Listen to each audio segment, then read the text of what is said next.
approve the meeting minutes with one addition. Brad, Tanya, welcome. Thank you. Thank you for having me. Welcome to the Town of Cohasset Alternative Energy Committee meeting. I've long admired and at times been jealous of your group, so it's nice to be here. We'd love to hear that, especially from Hingham. So you can keep on talking about that. But what we first want to do, we've already officially started the meeting. What we want to do is approve the meeting minutes from our last meeting. I will say they don't have the data associated with the EV chargers or the solar energy array, both of which are available. So if everybody's had a chance to review them, I would entertain a motion to approve those minutes with the addition of the solar energy array data and the EV charger data. And if there are any other additions, changes, fixes that we need to have, we of course can do that during discussion. Are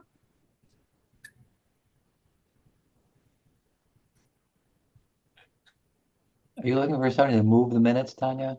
I'm entertaining that. Okay, yeah. I'd entertain that. So happy to have that. I'll make a motion. I'll second it. Thank you, Tom. All right. Is there any discussion or other changes we need to make? All right. Hearing none, we'll take a roll call vote. Chris Alderson, aye. Tom Daly, aye. Debbie Cook, aye. Steve Winter, aye. And Tanya Bodell, aye. All right. They passed unanimously. Thank you, everybody. Okay. We can go around and do quick introductions to Brad Moyer. We're so happy to have you, Brad. Brad, I have talked about at multiple meetings about he has played such a leadership role at Hingham with respect to the Climate Action Plan, both on the Climate Action Planning Committee, as well as now the lead of the Climate Action Plan Committee. No, Commission. The reason we chose commission was not to confuse it with committee in our previous iteration, although I don't think I was very successful. So well, don't use me as an assessment of that. So Brad's played a great role. Sounds pretty important. And he's always been a leader, and he'll be very humble. I'm just going to short circuit this and say, well, I'm only given these positions because I listen and let everybody else do the work, but that is not true. He does more than that. And Brad, thank you for coming to speak to our committee. I asked Brad to come here because of the role he's played in the Hingham Climate Action Plan and the fact that Cohasset is in the process of thinking through how we would approach this. And it'd be great to just get some views and ideas from you, Brad. But before we start, if everybody else could introduce yourself to Brad so he knows who he's talking to and how amazing this committee is, which will make him even more jealous. I'm Debbie Cook, the vice chair. Nice to meet you. Same here. Thank you. Hi, Brad. I'm Chris Alderson. Been a member the last couple of years. Tom Daly, year and a half, year and a half, I think. Steve, Sorry, Steve, you're muted. Unmute, Steve. I will say this, Steve is the longest standing member of this committee. Hi, Brad. There you go.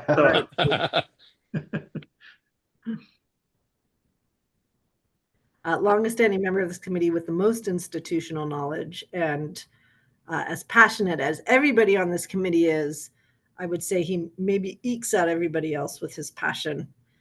Because he puts himself at risk of being arrested on the steps of the Capitol many times. I've been arrested 3 times this summer thus far. So in my book, that puts him like head and shoulders above the passion of the rest of us. And every time I see Joan Machino, she says she always makes a point of shaking Steve's hand and thanking him for putting his criminal record at risk. Yeah.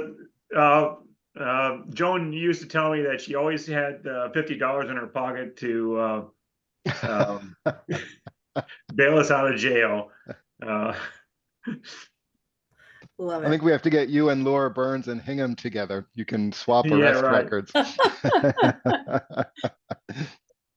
All right, perfect. So Just Brad, to be clear, has have you really gotten arrested 3 times this summer? Yes, indeed. Wow. But this summer, I've been arrested before in the past, but just this summer, 3 times. Well, that's pretty impressive. I'll tell you all about it sometime if you want to hear. The summer heat campaign in New York City. That's where it happened. yes. Anyway, so Brad, not to flex on my committee members or anything, but welcome to the Cohasset Alternative Energy Committee, and we're excited to hear what you've been doing in Hingham and any words of advice you have on how we should approach our climate action plan. And just so you know, the status of it is we do not have a vote to go net zero. We do not have a vote to do a climate action plan. We have some interest, but not commitment on pursuing the Climate Leaders Program. And so we are at that stage where I think the select board is supportive, but sees a lot of moving parts that we need to put into place, including socializing the concept. We have done a survey very similar to the Hingham survey. I'm like almost so close it's near to plagiarizing, but not, of course. And we received incredible support for a climate action plan, and we received slightly more responses than Hingham. Again, not to flex, but we were very excited to see that. And we, of course, received very negative comments as well, but they were definitely the vast minority of the responses that we were getting. So we feel like there's a lot of enthusiasm behind this, a lot of passion on this committee to go forward with a climate action plan. And Barbara Russell just joined us. Barbara, if you could just introduce yourself quickly to Brad, who's our speaker for the evening. Oh, still mute. That was a rookie mistake. Sorry, Brad. Very nice to meet you. I'm Barbara Russell. I'm probably one of the newest. I am the newest member of the board on this call. And I'm in sync with the board in pursuing a climate action plan. Fantastic. Nice to meet you, Barbara. Nice to meet you. Excellent. And Barbara teaches sustainability up at UMass Lowell and does sustainability investing. So we're very lucky to have her. All right, Brad, Vulcan mind meld with us. Tell us what you did and how we can replicate the success of Hingham. I will do my best. I put together a couple of slides just to organize my thoughts. Can I just, sorry, I'll ask everybody to right now while Brad's presenting, take your video off just so that he's front and center and the slides are front and center for the recording. Okay. And if someone could maybe promote me to a co-host or co-panelist, however it works in your Zoom account, so I'm able to there we are. I can share them now. Great. Everyone can see this okay?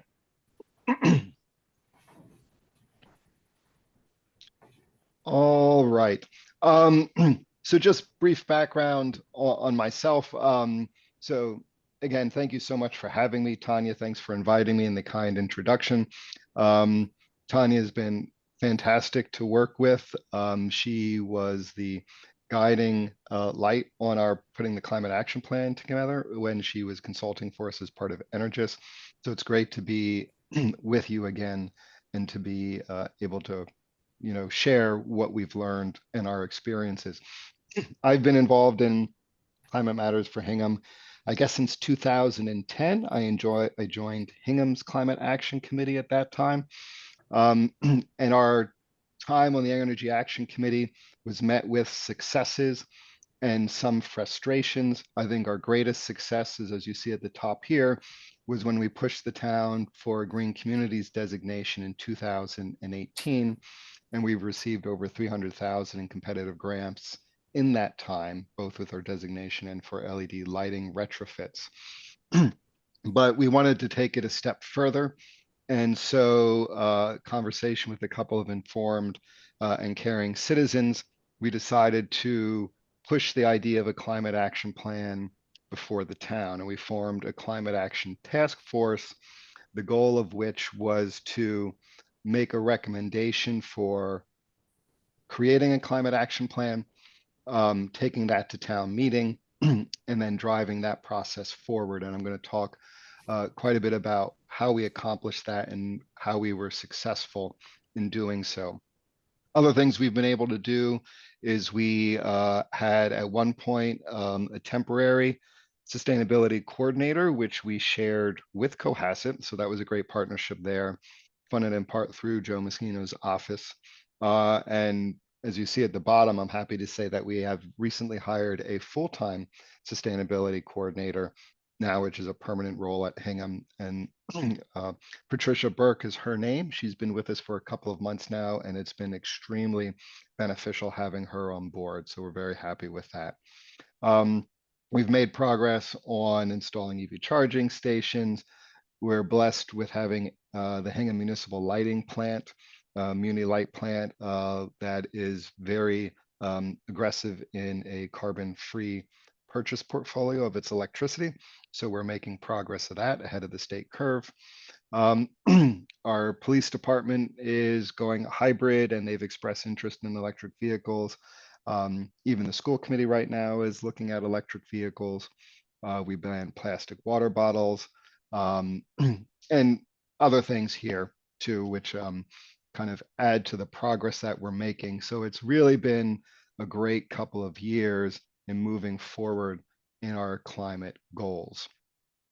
So when we talked about how do we approach a climate action plan in Hingham, while it originated in the Energy Action Committee, the concept, the founding charter, I guess, if you will, or at least the town meeting vote, kind of narrowed the scope initially to just municipal oriented projects. So we thought if we're going to tackle something town-wide, we need to go broader. And what we learned in that process is you really kind of have to start small and build your network of individuals who are going to advocate and help drive things forward. That includes outside of town and also within town. Our town administrator, Tom Mayo, he was one of, when he worked at Mashpee, was one of the original administrators to drive forward a Green Communities adoption. So he was familiar with the overall concept and on board with it, and very receptive to the volunteer network within town. So we made allies with Tom. We also made allies with one of the select board members who was in favor of this action, and none of them were against it. We were blessed in that regard, at least. But we had inroads that we could get advice and start laying the groundwork for. Originally, we were going to go right to town meeting, but they advocated we need to seed this first. We need to get the word out there. And that's how we came up with the concept of the Climate Action Task Force. That was 3 individuals. I was one of them, who were volunteers acting under the directive of town administration. In that regard, it wasn't a town chartered committee. It was not subject to open meeting law. It was really working as an executive function on behalf of town administration. And we went out, we conducted surveys, we did interviews with Hingham Harbor Media and recorded those and made those available, met with the school committee, planning board, DPW, all the different committees in town to lay the groundwork for developing a climate action plan. And we built the story as to why we thought that it was important and why that was needed in Hingham. It really makes the case a lot easier when you're a coastal community. You can see the impacts, although you do risk some of the confusion with you know, are you doing resiliency versus are you doing carbon reduction? And we did bifurcate those efforts in part because we already had a municipal vulnerability plan, a resiliency plan that was separately in progress. So we focused more on the carbon aspects, but again, building the story as to why that was needed was important. Then socialize, socialize, socialize. I can't emphasize that enough. And sometimes it's doing it in fact, but it's also being able to tell the story that you did. So as I'm sure you can appreciate, letting people know something is happening is one thing, getting them to attend and come is another. But even if you only get a small audience, the fact that you are out there and doing it is extremely important, because again, you're building the story of what you're accomplishing. So when we completed our climate action plan, and you can see the little bubble or square here off to the right, it took a lot of pride in being able to outline all of the outreach that we did: 40 public meetings, 3 engagement sessions, 3 select board presentations, 3 presentations to different town bodies, 2 to community groups, 2 public events, 3 articles we published. And this was over the period of a year and a half. So we can credibly say we were out there, we were informing everyone as best we could. If you didn't know about it, you weren't paying attention. And when you're talking to the select board and other town bodies, trying to convince them to go along with this, the ability to say that we did all of this outreach and we did all of this homework goes a long way. Particularly when you have an informed and agreeable citizens group that can help show up at meetings. I've often found that just a handful of individuals who show up at a select board meeting can really have an impact on how that the subject you're bringing before them is received. So anytime we went before any town body, we would always bring a dedicated cadre of individuals to help show support, and that definitely helped. We always emphasized carrots over sticks. So we were very careful not to press like mandates or restrictions or things of that nature. We always led with the cost conversation. Always wanted to demonstrate how incentives were available to help mitigate costs, and that costs over the long term were almost always favorable. So if you are moving away from a fossil fuel-based system and you're promoting a carbon-free system, or at least an electrical system that could be carbon-free one day when the power is carbon-free, that over time, that is cost favorable to you. And we understand that it's not always cost favorable at the first purchase, so the impact cost can be perhaps high at the outset. So we always emphasized on what incentives were available, how we could find them and bring them to bear. And so by recognizing, or I should say leading with cost conversations, you're trying to tackle the naysayers head on and say you understand a lot of their objections. And when you make it about the money and show how it's favorable, that can help win over, or at least, negate the negative comments at the outset. Town meeting votes. These, I think, are very strategic. And so my strategy with how to approach these is I look at concepts and volunteers, not commands and dollars. So what do I mean by that?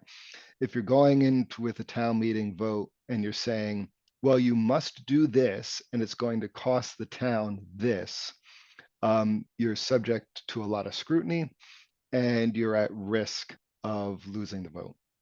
When you go in with broad concepts and you're going to staff it with volunteers, so the town doesn't really have much to lose, you're far more favorable, or far more likely, I should say, to get a favorable vote.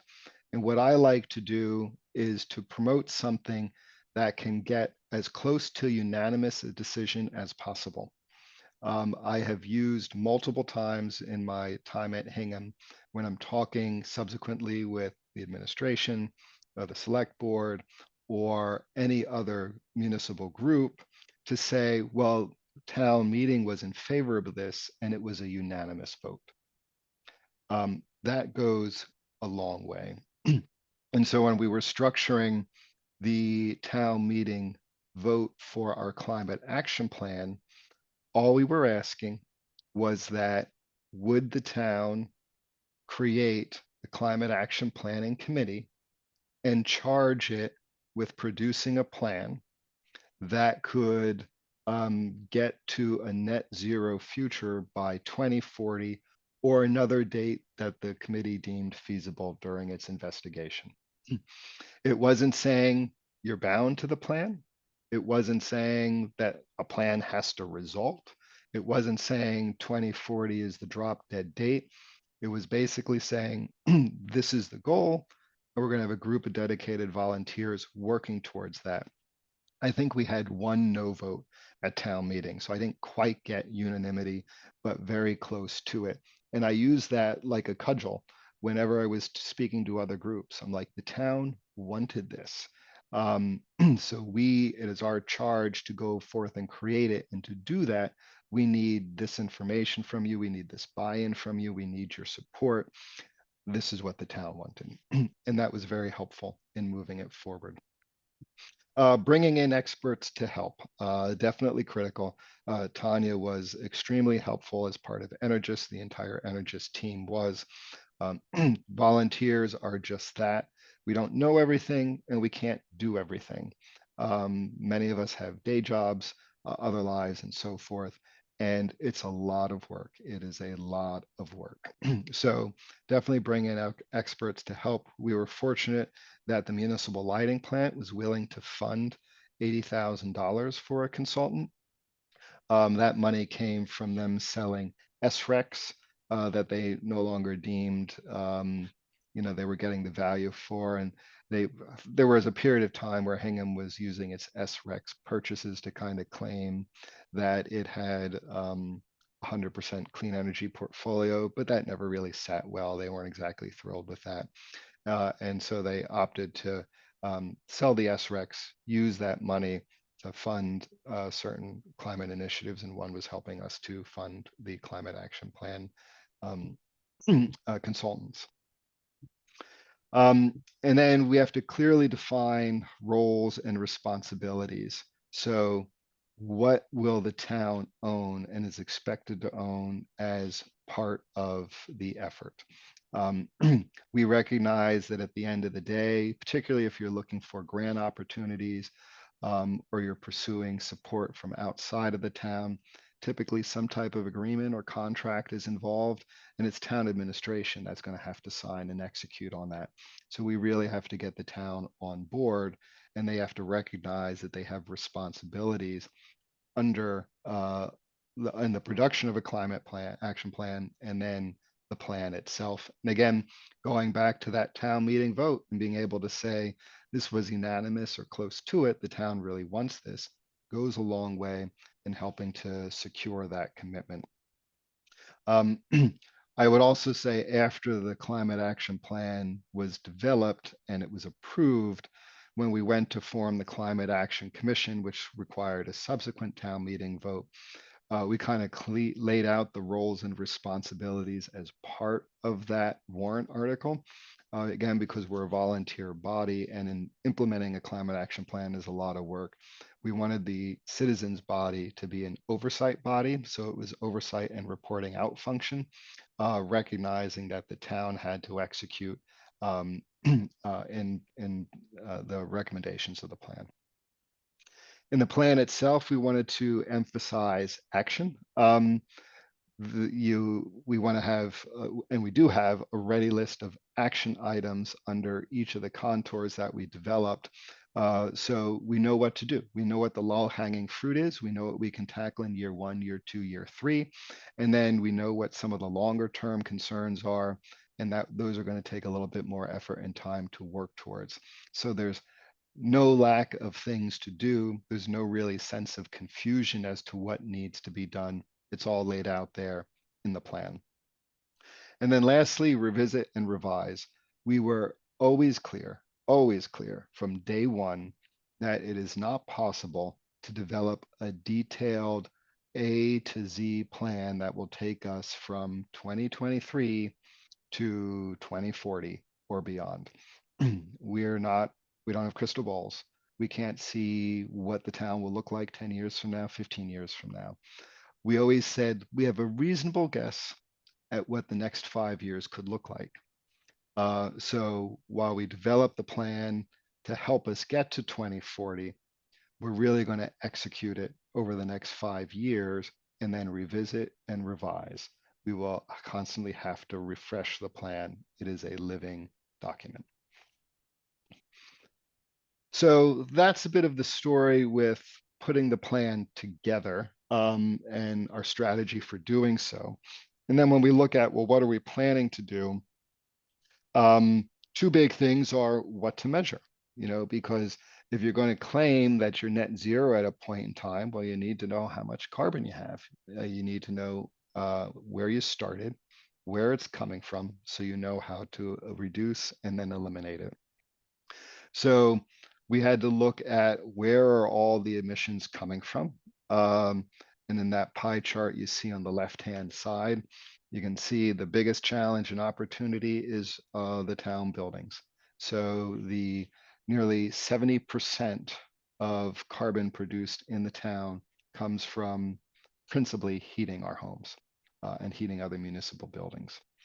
The other 23% comes from transportation, 7% from the electricity supply, and then waste at just shy of 2%. But when we say, well, how do we generate those numbers? Where do they come from? We had to look at, well, what scope of emissions are we going to tackle? There's scope 1, scope 2, scope 3, and scope 4. And the guiding light was we will measure what we can control. And the example I like to use is Main Street in Hingham is a thoroughfare from Route 3 to the rest of South Shore. So we get a lot of traffic on Main Street. Also Route 3 going down to the Cape. Some of that passes through Hingham. A lot of traffic on those roads. We can't control cars who originate outside of Hingham and pass through Hingham, but don't stop in Hingham. We can't control those carbon emissions. Yeah, we can guesstimate what they are, but how would we possibly reduce that as part of our plan so we don't incorporate those emissions as part of our plan? So we measured what we can control because that we can reduce. And that's how we define getting to net zero. And then the last diagram here is just another way of looking at the throughput of how carbon is produced, in what ways and in what sectors in the town. Because we always talked about carbon reduction in terms of, well, what's owned by the municipality, what happens on a commercial basis, and then what happens on a residential basis. Because how you communicate to each of those groups and get them to act is vastly different. And then we had to look at, okay, well, how are we going to define the different sectors, or what we called contours, of how carbon is produced in the town? And we came to these 6 contours. So our electricity supply, our buildings, transport within the town, waste that we produce, and then community. Are there things that we can do from how we live our daily lives in the town that can help reduce carbon? Think of like pathways, bike paths, and things of that nature. And then what about our natural resources, which can effectively act as carbon sinks? Or maybe there's a way to increase the amount of acreage dedicated to plant use that could act as a carbon sink. We're very fortunate in Hingham that we do have a lot of both town-owned properties that are dedicated forest land, and then of course state-owned properties as well. Now I will say, when we get back to measure 2, when we looked at natural resources, we thought it might be cheating a little bit to like take credit for Wampatuck. It's like, oh, that's great, what a huge forest, but we don't own it, we don't control it. Are we really going to say, oh, well, we'll just count that as soaking up a lot of carbon, and so we don't have to maybe go gangbusters on some other areas? And the answer is no.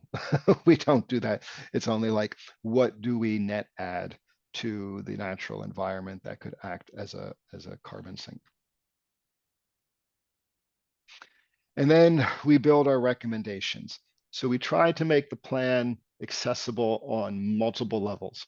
It is a lengthy document. I think it's about 138 pages. No one's going to read 138 pages. It's not built that way.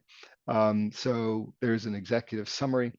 And then each of the contours has one summary page targeting which different groups of the town, again, residents, businesses, our municipality, our schools, what can each of them do in a summary fashion to help build towards a carbon-free future. And then we have an appendix that is dedicated for those detailed recommendations that I was mentioning earlier. So we know exactly what we need to do and when we need to do it. When I say exactly, I don't want to suggest that each of these implementation steps, as they're called here, is a mini project plan. No, but it rather tells you what we're trying to tackle and the benefit of it and who's involved in doing so. So the Climate Action Commission and the town administration has a general sense of how they need to tackle it to accomplish the goal.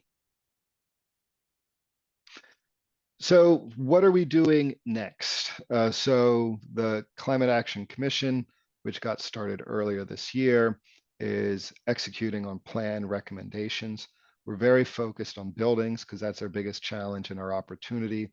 One way we're tackling that is the specialized code, which Tanya had mentioned earlier about Climate Leaders Program. That's definitely one of the contours needed to become a climate leader. That is also a recommendation in the plan. That is a lot of work because that's going to require a town meeting vote. We are currently working towards that for our town meeting in April. We met with the select board on Tuesday of this week to lay the groundwork for putting this warrant article forward. And we've been meeting with various groups in towns, the building commissioner, we've got the planning board scheduled, again, citizens groups, all that we've been reaching out to try to move on that. So that's taking up the bulk of our time at the moment. That's just the thing. Whenever you want town action, it's kind of like all hands on deck because there's a lot of work to be done to do that. Assuming a favorable outcome on that, cross fingers, we'll look to socialize and move down the climate leaders path. Of the 5 criteria for climate leaders, with the specialized code, if that's adopted, we already mapped other 2 very nicely because we have the Climate Action Commission and the Energy Action Committee. We also have the Climate Action Plan and the town meeting vote to move towards a 2040 goal. So that maps as well. And we just have the other 2 criteria to tackle, as well as continuing to chip away at the other recommendations in the plan. So with that, it's been speaking a lot, so I'm gonna pause and take any questions you have. That was fantastic, Brad. Thank you so much. And it was great work and very passionate people as well. So let's open it up to questions. Does anybody have questions for Brad? No, I have a million of them, but that was so informative and helpful. Thank you. So I guess I have a bunch of questions that focus on your perception of how are we different than Hingham, right? We're different in a lot of ways. And your recommendations, the carrot and the stick that Tanya informs us that that's always a good idea. And I think I've certainly embraced the idea. But so you created a climate action plan and you conducted a survey as well, right? So you had buy-in from your constituents. And could you just tell us how that worked? Because we've already completed that, but I'm curious to see how you created a consensus. Yeah, so one of the things I borrowed from, and please borrow and steal anything that we have on our website or that we've done, please borrow and steal. We've been doing that from a lot of other towns too. But we had our master plan committee. This was back in 2020 that had gone through a planning exercise. And one thing that they did, actually it was just before 2020 actually, it was pre-COVID times, and it was very effective, where they had multiple sessions with long tables, whiteboards all around, and they were saying to imagine Hingham 10 years from now, 20 years from now? What things are important to you? And it got a lot of engagement from people who came. It got them thinking, it got them moving, it got them interacting. And we said, that would be a great thing to do on a carbon-free future. So we mimicked that approach, and we got, as this is as part of the Climate Action Task Force, got everyone in that room with long tables and whiteboards, and we posed a series of questions and tasks and challenges to try to get people to imagine how we might move forward on this regard, what they saw as the concerns, what they saw as the opportunities, and so forth. And it was a great night. We got a lot. Now, the usual suspects came out, right? You're not going to say see the people who are like, I would never want something like this in my town. They're not going to show up. They just don't show up. But the people who are interested in it or who have friends that are, come out and they engage. And it's just a feel-good evening by the end, and you have concrete ideas and things that you can move on. And then you can tout that we had this engagement session. This is the feedback that we got. This is what we were told and what we're acting on. So anything you can do to kind of like get some level of engagement that then allows you to tell the story that you got engagement. And this is what you heard. And if you can build on that, again, you don't have to tell everyone how many people showed up. You don't have to tout, unless the numbers are huge and then you want to tout that. But the mere fact that you had it, you gave people an opportunity and you got good ideas and action items out of it, and you're following on with that, can go a long way. Thank you. That's helpful. I have a million other questions, but I'll let the group weigh in. Brad, on the topic of the public meetings, how did you advertise your meetings, get the word out to people so that everybody in town was aware of what was happening? Yep. So when we were building on the climate action planning process itself, a lot of that was Zoom days, COVID days. As things got better, we did try to do hybrid meetings, but we still found that Zoom was easiest for getting people to actually show up and get involved because it felt easy. So we ended up doing a lot on Zoom. No, I mean, I don't mean how did you conduct the meetings? I mean, but I mean how that did in you alert advertising people it. about the Right. meetings? So so we used personal networks, social media channels, churches. Those were the three biggest, and then other town committees that had some type of ancillary interest in the work we were doing, we promoted to those committees as well. And then we also would write articles in the Hingham Anchor, so we would get our message out that way. Brad, could you talk a little bit more about the revenue cost benefits that you articulated to the folks who were sort of anti this in the beginning? Sure. So we had one benefit of the Inflation Reduction Act passing in the middle of our efforts, and that promised a lot of incentives coming down. We also were able to tout the successes that we had with the Green Communities program and the incentives that came in that way. We also got several technical grants from MAPC over the time. So we could build a story at least of the efforts to date being revenue generating. And so we would try to sell folks in the fact that this is not just about costs, this is about possibilities of generating revenue. And I could point to things that the town had done over the previous couple of years that brought in some pretty big dollars for us.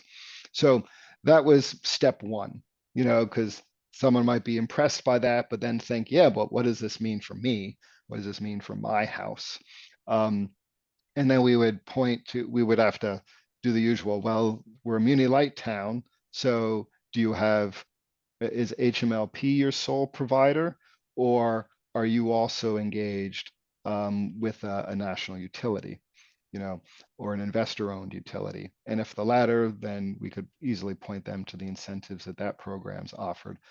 HMLP, we worked hard with them to improve their own incentive programs.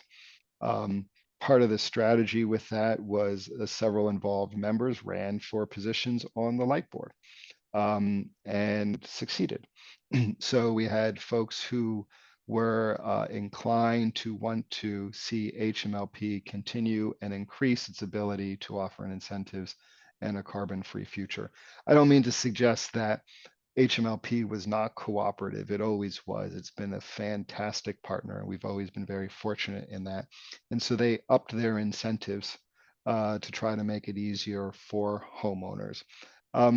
So that's kind of like the story and the way we approached it. And then at some point, you're getting into basically individual ROIs, you know, to say, well, with this incentive and your current costs on fossil fuel, and if you move to this system over, you might have this hit initially, but over a 10-year period, the payback is going to be net positive for you.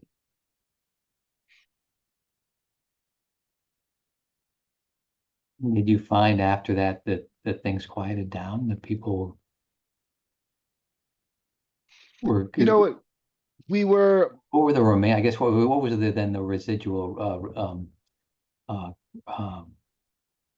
pushback after? Yeah, we never had a strong naysayer pushback, which surprised me, and I can't say it upset me. Sometimes we would purposefully throw out provocative ideas that we really weren't behind, just to see if we could pull some people out of the shadows and be like, come and talk to us, you know? So it was more of, you know, I guess prophylactic. You know, the last thing you want to do is when you're at town meeting and then they show up, you know, and then the voices are heard. So what could we do to draw that out before town meeting to make sure that any of those concerns were addressed? And fortunately, we never had any real type of strong pushback, to say the least. And I can't tell you what was the magic bullet for that. What I'd like to believe is that because cost was the first thing we always talked about, you know, and if that was going to be an objection, that would be it, you know. Can I ask, how is the sustainability planner interacting with you now and going forward for the next couple of years? I mean, what, you know, how are you delineating roles and, you know, and what are her responsibilities? Sure. So we, as part of our warrant article, we had the town put the sustainability coordinator as an ex officio member on the committee or commission. So not a voting role, but someone who is charged with attending and participating with the commission. Since the sustainability coordinator wasn't hired yet at that time, that also provided an opportunity. So when the town was interviewing for the role and prepping for the role, they involved the commission from the outset. So I reviewed the job description and made comments on it that you know, I thought would be favorable from the commission standpoint. I interviewed the candidates and weighed in, and the town was appropriately deferential to the commission's input on that. And I phrase it that way because it's a town employee. They're going to be involved and make their own determinations, but they recognize that the volunteers on the commission have been doing this for a long time and had definite thoughts and input on what this role could be and should do. And so they took our feedback as part of the interview process. And then the warrant article that created the commission set up the commission to be the oversight and reporting body for the town. So, you know, if we didn't think town administration was doing its job, it was our job to tell everyone about it.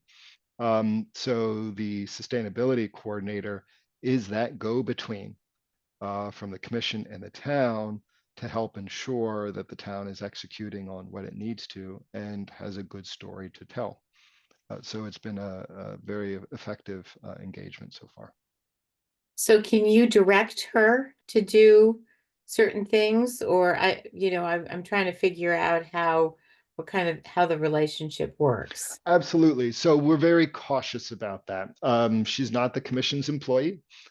She doesn't answer to us, and that we, to your point, tell her what to do or tell the person occupying that role what to do. We look at it more as a partnership, as a collaboration. And so we make recommendations, we make suggestions.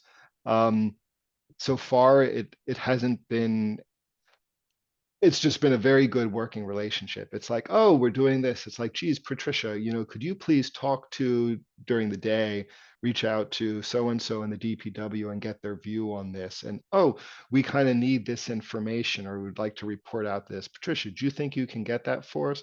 She'll be like, sure, I can get that. Brad, can you do this to help me accomplish that? I'm like, absolutely. That's been the rapport so far. So it's been working out really well. I guess if you had someone in the role who did not have a personality that was so engaging and helpful, maybe I'd have a different answer for you. I'd describe the relationship differently, because we'd have to define it more strictly. But so far, we haven't had those issues. So she's self-directed, basically. Is that how she's self-directed, looking at aspects of the plan and trying to implement? I guess I'm trying to figure out, how, I mean, I assume she's there to help, facilitate the plan, Yep. going forward. So I guess I'm trying to figure out, she is the one who does that, and then you kind of, and you just keep track of how things are going. Sure. So now the town has responsibilities, but the town can't do everything, because we've got 20,000 citizens plus who live in the town who have their own responsibilities under the plan. The town can't tell a homeowner what to do with their own home. So the sustainability coordinator isn't driving those solutions. The commission still needs to do that work on its own, although if there's things we can leverage among each other, we certainly will. I mean, I would probably say give me a year to get back to you, because the person has been in this role for about 3-4 months. And this town has never had a full-time sustainability coordinator before. So she's kind of figuring out her role. The town is figuring out her role, and we're figuring out how we can interact all together. So right now, she's taking a lot of recommendations and direction from us, because we've been working on the plan and dealing with these issues for a long time. I'm sure once she's fully engaged and established and has her, not that she doesn't have her own ideas now, but is on firm footing and says, oh, I want to do X, Y, and Z. If we don't think X, Y, and Z is the right way to go, doesn't mean she can't or won't do X, Y, and Z. We'll have to cross that bridge when we get there. All right, so I'm just going to ask one more thing. So I'm kind of have to cut to the chase because I have to get off this call. But I guess what burns in my brain constantly is, okay, so I think we can all see a path forward, hopefully, to get an AEC going. I get a climate action plan going. Sorry, and as you said, you don't have. I'm on it. You don't have the right to enforce this, right? It's an ask. Like we're in to the best of our ability, we will execute on the climate action plan, and no one has agreed to any strict goals, right? They're all kind of in best efforts basis. Is that right? That's right. Although we go back to, again, I word our town warrant articles very carefully when I'm drafting them. It's we go back to the town warrant article from 2021 and said the town voted to establish a plan or explore establishing a plan with a 2040 goal. And then I just tell everyone, remember, the town voted to go forward with the 2040 goal, and everyone is bought into that. That's the understanding and what everyone is working towards. The plan can't force it. The plan was not adopted by the town. That was purposeful because there's no way I'm going to put a 138-page document in front of the town and the town's going to approve it. Not going to happen. And I'm not going to be the one that has to try to convince them to do it. It's just not going to happen. But so far, that has not been an obstacle. Everyone, the support is there in the town. The support is there with the select board and town administration. There's a great groundswell of residential interest in it. The light plan is on board. So we've been very fortunate in that regard. Right, but are you getting, so I guess the big issue is, so residential, the residential quotient of the total carbon emissions is significant, right? And so they have to play ball or the whole thing doesn't work. So Correct. how have you worked to engage residences to play ball? Yeah, so one of the things is with moving with the specialized code, because that fills the gap in new construction. There's a lot of new construction in Hingham. It's all big. No one's building small homes, I'm sorry to say. Right. So, the specialized code necessitates certain energy efficiency ratings and then pre-wiring for electrification. So we're trying to move that one forward to close the gap. We've been pushing with the light plant, and they, within the past year, upped their incentives for air source heat pumps. We put out a lot of education on air source heat pumps. We have climate coaches who, for free, will engage with you and help you figure out how to do a heat pump solution for your home. In addition to the abode consultants that HMLP contracts with to also do that for free. So that's kind of like the steps we're taking in the moment. I'm not going to tell you it's adequate because I know it's not. There's more that will need to be done, and we just have to figure out what that is. Yeah, that's very helpful. So institutionally, you have so many institutions approaching the residences to see if they'll put in a heat pump, but you don't have direct interaction with the residences to encourage them to adopt cleaner measures. Not yet, other than through public outreach that we do, targeting some of the same channels that I mentioned to Steve earlier when he had asked about it. But we're looking at, one of the things we're debating about doing, because there's a lot of historic homes in Hingham as well, which present special challenges for that, because no matter what we do from a building code, the federal rules trump that if they're federally designated historic homes. So we've talked about doing kind of like a This Old House series of videos and educational sessions using models of citizens who have made the transition. And based on how old is your house, how big is your house, using those different criteria to kind of create these models to say, this is how you could do it. This is an example, but those are kind of like design plan stages. I don't have anything to show you in that regard yet. Right. So it's an educational forum and that they attend. And so it sounds to me like it's strictly voluntary. Do they do it for cost savings or do they do it to save the planet? Yeah. Again, we always lead with cost.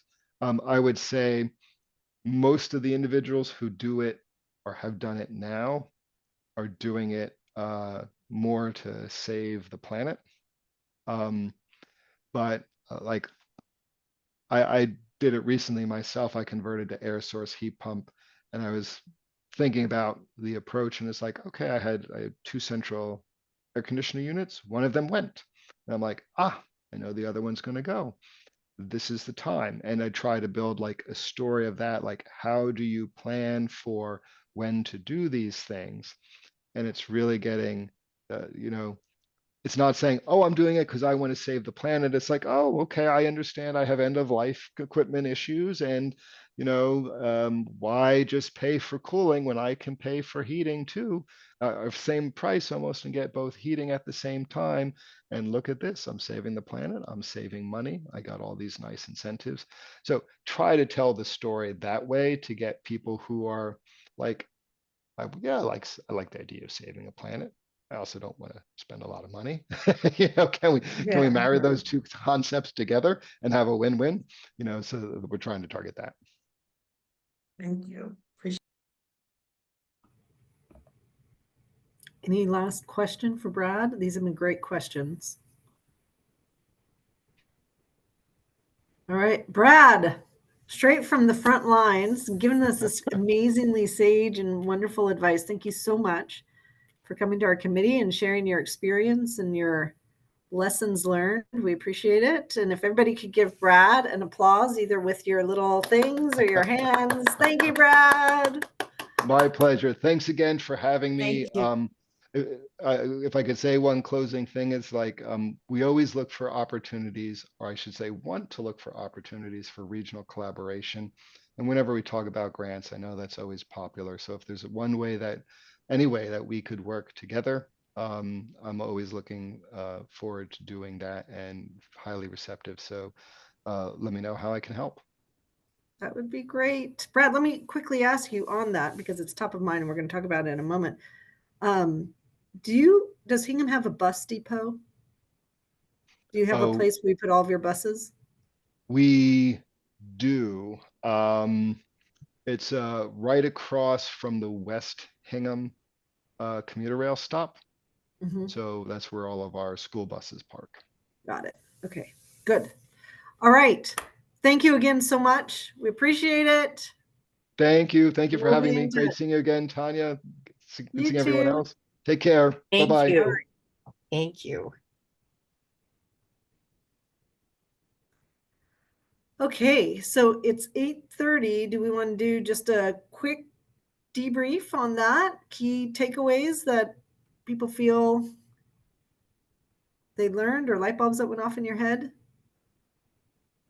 It seems very pragmatic, and we're getting all this info probably exactly at the right time, but I'm certainly encouraged. Yeah, the combo, the importance that he placed on bringing an expert in, I thought was very instructive. Lots of volunteers who want to do a lot of work and are very eager and will put in the time, but don't know exactly how to frame it up just right. And experts like your firm sounds like was really linchpin here. Well, part of it is, when push comes to shove, somebody who's getting paid to do the work, right? That's as passionate and wonderful and amazing as we are as volunteers. At the end of the day, when there's a deadline and life intervenes, you've still got to meet that deadline for your client. So it was good at keeping, part of our job, frankly, was keeping everybody moving, keeping the information flowing, the meetings moving forward. But it was a year-long process. It was a year-long assignment, and it had many moving parts. But it was, very gratifying, and it's something that other towns are have gone through, and it's something that I think our town, could successfully do, And especially so given the survey results. Was I correct in understanding that the fees for that a year-long engagement were only $80,000? Yes, and Millis is only paying $60,000. Yeah, that seems like real short money to produce a document of the caliber that I've looked at this document. It's really excellent. There are some things you do for passion, and there are some things you do for money. Yeah. And this was in the former category. Yeah. Well, and I just add your point that just the subject matter, it's rare that we have there are tiny Bedell's that are sort of sitting on alternative energy committees in towns. Yeah, I think bringing the subject matter experts to the table to really complement sort of our amateur knowledge is important. Yeah, and I would say bringing in a third party as well to do things is helpful, regardless of the talent at the table, which I would say it's also rare to have a Chris Odleifson, a Steve Wenner, a Barbara Russell, a Debbie Cook, Tom Daly, Doran Hull on your committee, right? Everybody brings to the table a set of skills, but I think we could do it, but having an external third party independent with experience coming in to answer questions from a third party independent point of view, I think that's just helpful for the town to know that this is not the Alternative Energy Committee trying to lead us down a rosy path. This is, they hired an external expert. The external expert is telling us these things, and it creates some legitimacy. And again, it's part of it, the document is simply the outcome of a process. This really is Right. about the process. Yeah, that was my other, I mean, it really struck me, I didn't emphasize it. I understood the important, the whole, the whole change management aspect of the whole thing. I mean, how do you really rally a town of, in our case, 7,000 people through the social media and posts and articles and meetings and reach outs and so on? I mean, it really is really an extraordinary thing that this thing passed unanimously at town meeting. And that's just, it's a real testament to what the whole change management aspect of it. I think that's a good description, Chris. It's a change management exercise, Right. the whole thing from the beginning to the implementation. So listening to him talk, it sounded like he spent a lot of time sort of, sort of greasing the rails to get each step built up. And now they're going to do the specialized codes after they got the climate action plan. But I'm thinking that maybe either as a committee or whatever, I think we should my feeling is we should try to strategize, what our next year's going to look like. And maybe because we were talking about bundling all of the climate leader, aspects under, but I don't think I wonder if that's going to fly. And we're going to have a lot of educating to do and collaborations to build. And I'm thinking that maybe we do something like, work on the specialized code, not to say we're not working on the other simultaneously, but I hate to push off. So I'm just thinking we maybe want to either have a special meeting to talk about sort of the strategy for the next year, lay out the things that we see we need to accomplish, and and then try to figure out how to do it. Because right now I feel like we know we want to do all these things to get ready for climate leaders, but it sounds like there's so much building that we have to do. And I don't think they'll all fly under the auspice of getting approval for climate leaders, but I don't know. Yeah, I also wonder, and I'm not, again, I'm a rookie here, but the process seems glacially slow. I mean, every time, especially when we're working with our friends, we go from Amanda Powers to, through us, and then we have to go to the board and then have the legal team look at an MOU, and a month later, we're kind of thinking about looking at it. I mean, at this pace, we might have a climate action plan by 2040, right? I mean, it just seems incredibly slow unless the process is like that everywhere. You just have to tolerate it. Well, I think anytime there's a document that needs to be signed and the town has to make commitments, there's going to be a glacially slow pace. But I am feeling deja vu about the delay tactics happening at the legal counsel's level.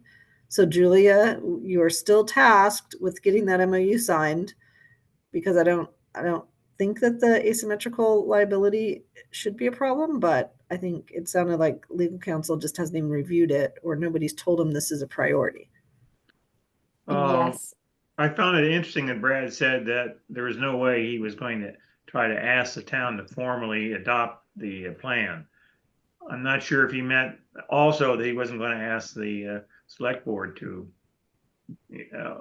formally approve the plan either, or if he just meant a town meeting, they weren't going to have a vote on it.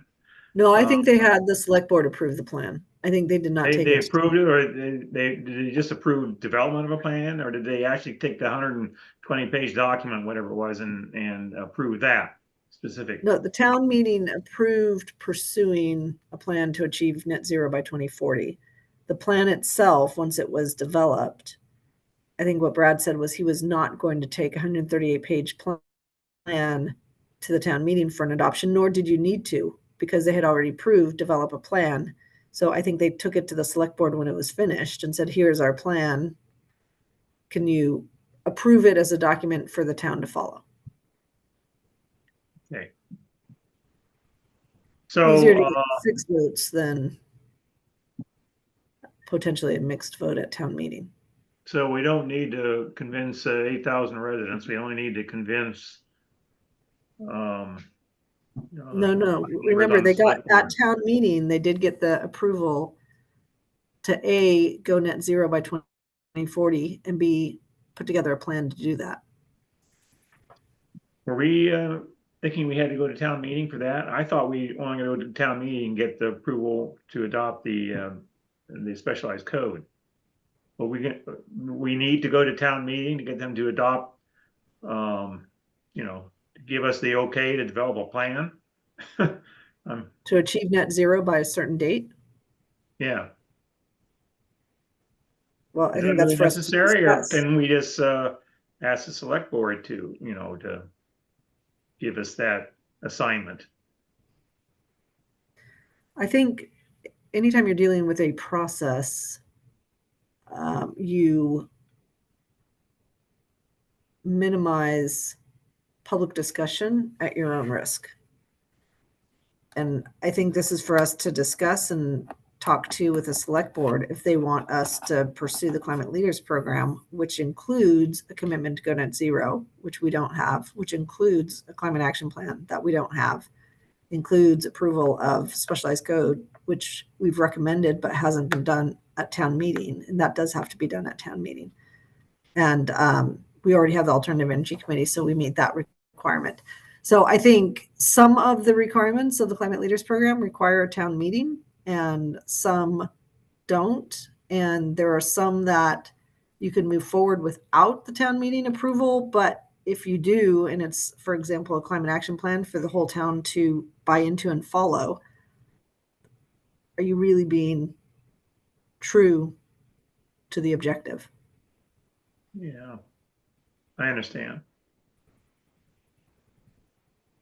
So, all right, great. I personally have 20 more minutes. I think we can still make great progress, but at the end of that 20 minutes, I'd have somebody else finish the meeting if that's okay.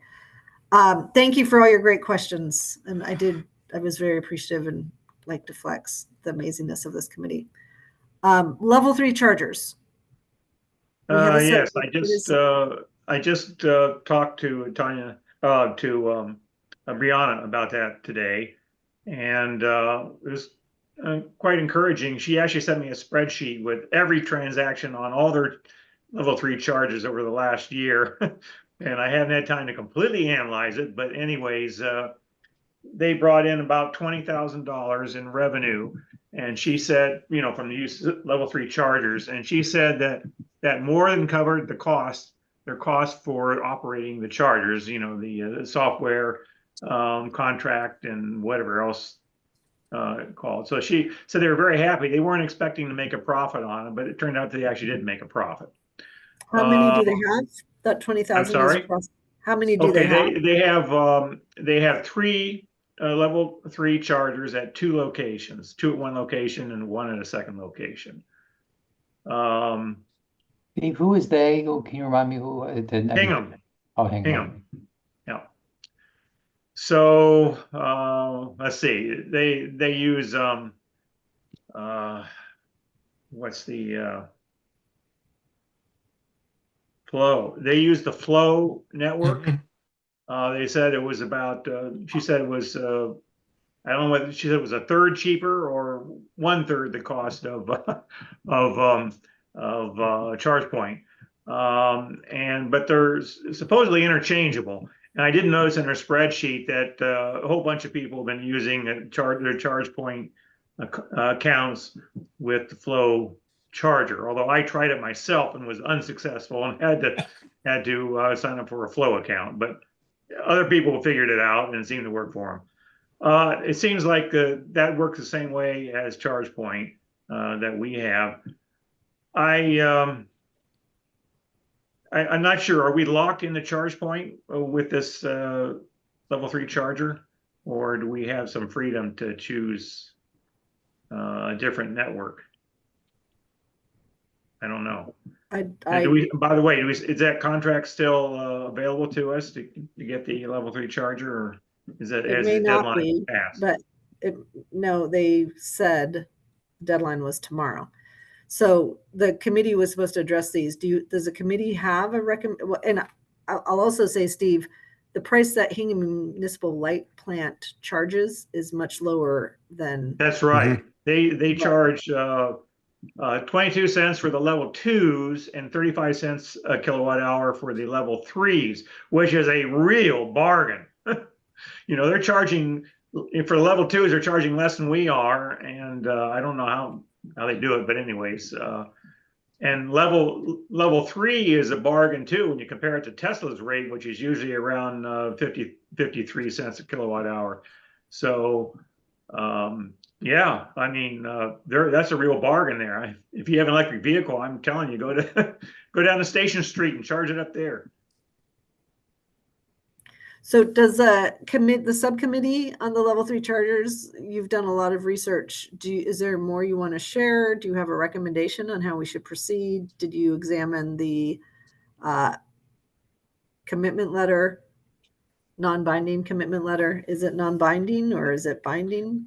Well, there were a couple of things that came up in the meeting, and I think one of the most concerning was the location of the chargers.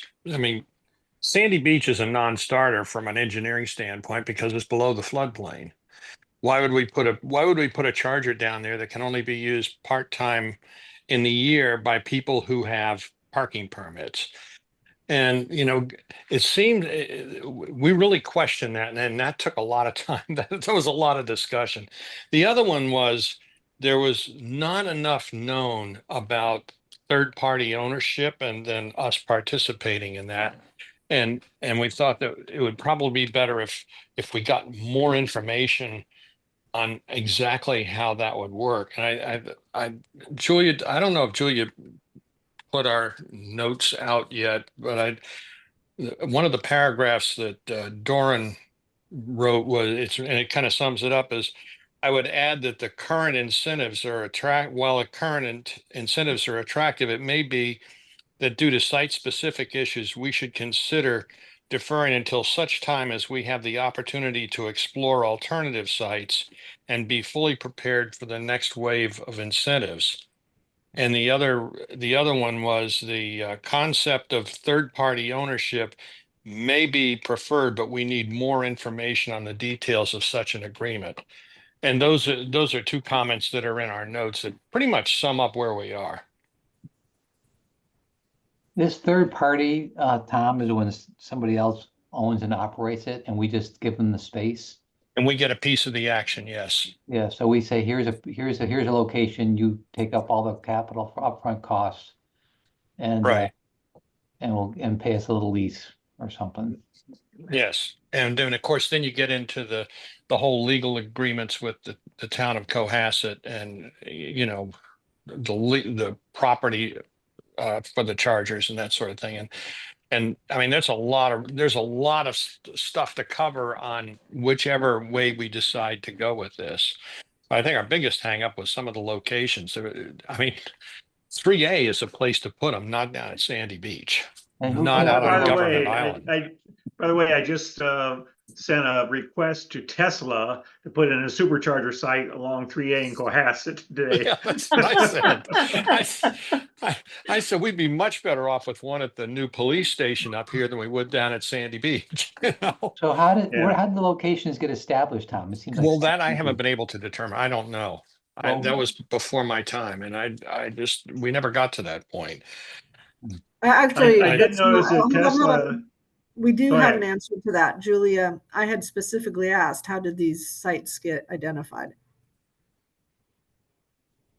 Yes, he did provide an answer. Hold on one second. Let me pull it up. They were all town properties. I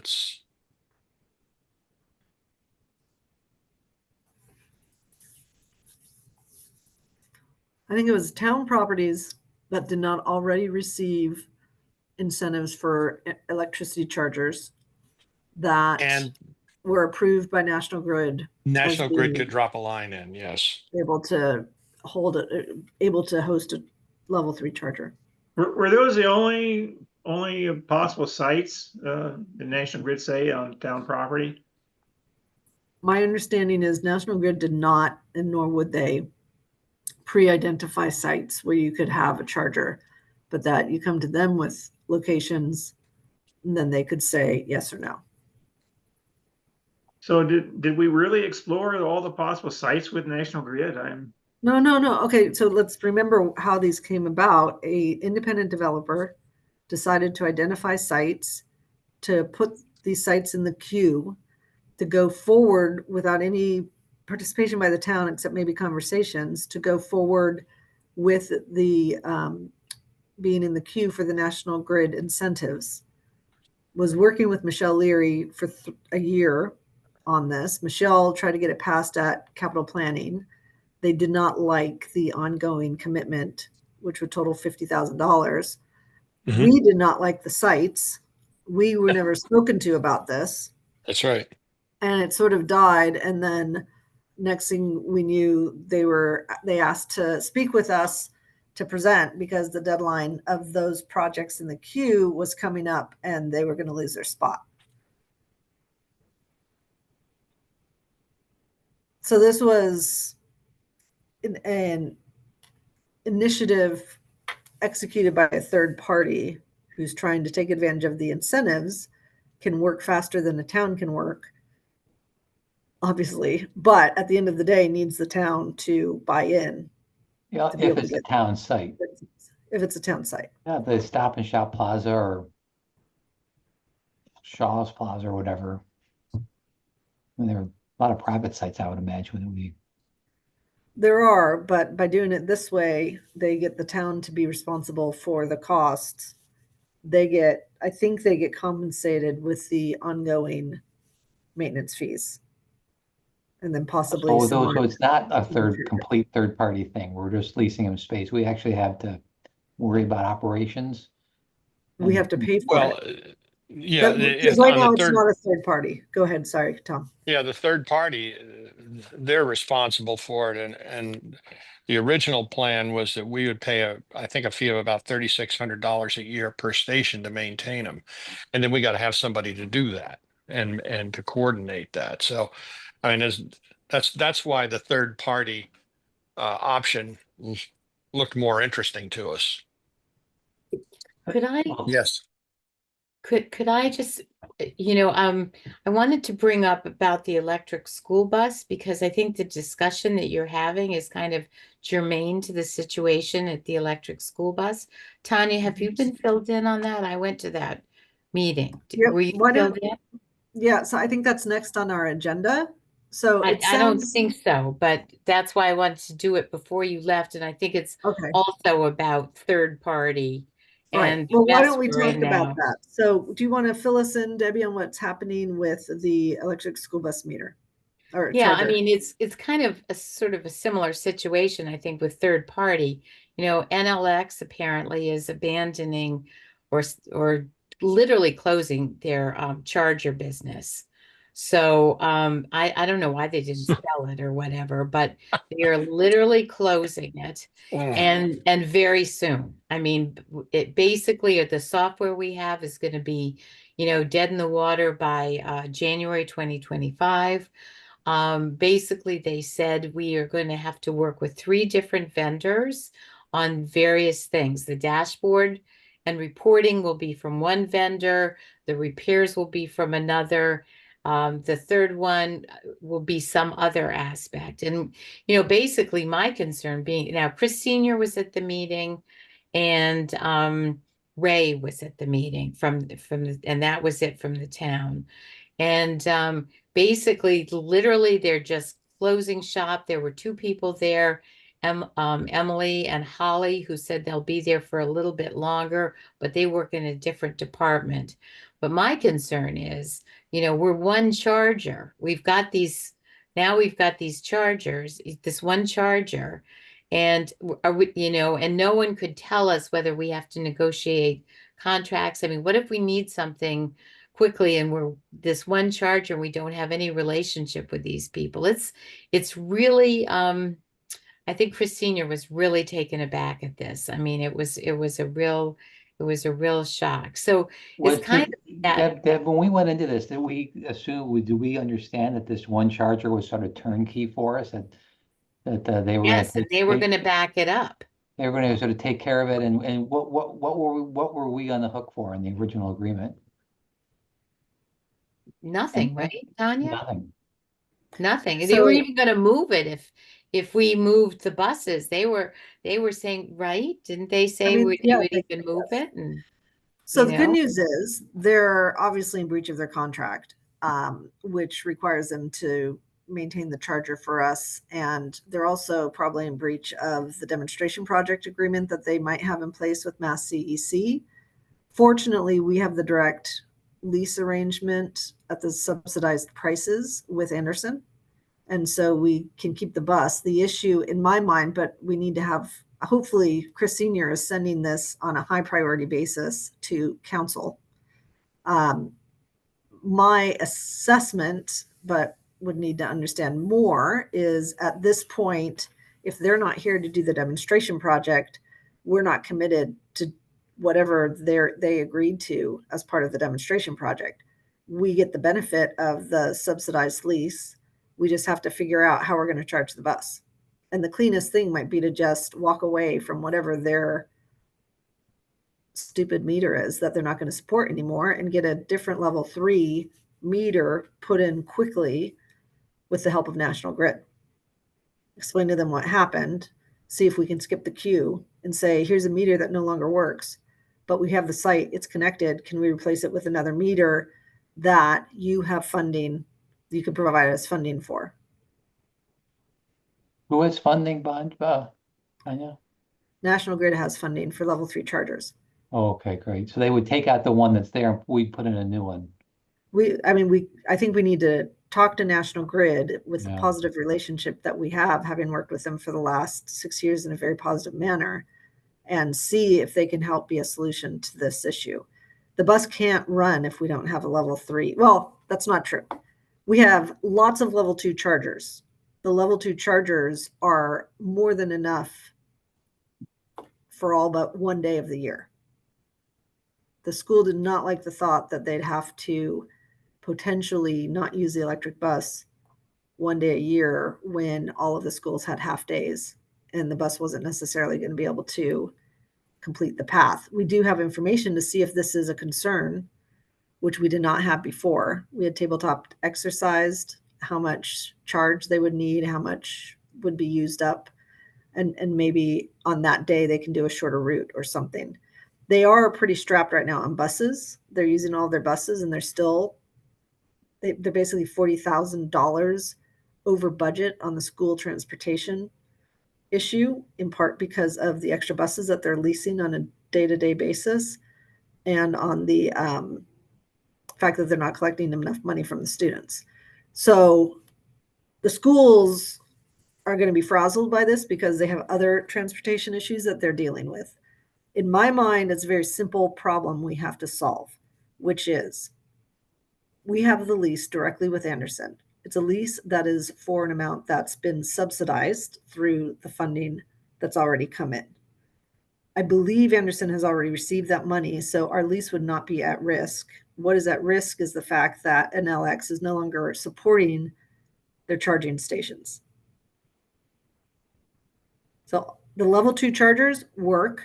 There's just not a level 2 charger at that spot, but they could always take the bus to the rec center, to the town hall, to town parking, and put in the level 2 charger, and it would charge it overnight to 100% full. The only reason we needed a level 3 charger was because the bus would potentially need to be charged midday.